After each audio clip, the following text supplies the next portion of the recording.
তো গাইজ, আগুন জ্বালানো খুবই সহজ। চলুন আমরা সরাসরি চলে যাই। এখান থেকে একটি নিউ লেয়ার নিয়ে নিব, দেন আমরা চলে যাব পেন টুলে। পেন টুল থেকে এখান থেকে পাথ সিলেক্ট করে দিব, আমার অলরেডি সিলেক্ট করা আছে। দেন চলে যাব এইখানে, আপনি আপনার এই ম্যাচের উপরে এইভাবে একটি এজ ড্র করে নেবেন। দেন সরাসরি ফিল্টারে চলে যাবেন, ফিল্টার থেকে চলে আসবেন রেন্ডারে, রেন্ডার থেকে ফ্লেম। এখানে আমার 45 আছে, আমি 45ই রাখবো।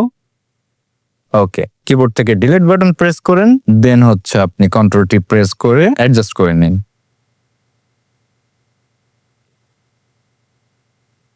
দেন এখান থেকে আমরা এই লেয়ারটিকে সিলেক্ট করে আমরা এখানে মাস্ক করে দিব। দেন হচ্ছে এখান থেকে আমরা ব্রাশ টুলটি নিয়ে নিব, ব্রাশ টুলটি নিয়ে আমরা এক্সট্রা পার্ট গুলো রিমুভ করে দিব। তাহলে আগুন তো জ্বালিয়ে দিলাম, আর জিনিসটা একটু কেমন ফ্যাকাশে ফ্যাকাশে লাগছে। এখানে আরেকটু ব্লু অ্যাড করলে মেবি আরো বেটার রেজাল্ট পাওয়া যাবে।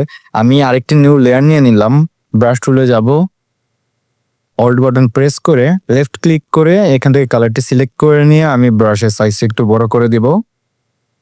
এবার দেখুন আমাদের আগুন জ্বালানো হয়ে গেল। আজকের মতো ভিডিও এ পর্যন্তই শেষ।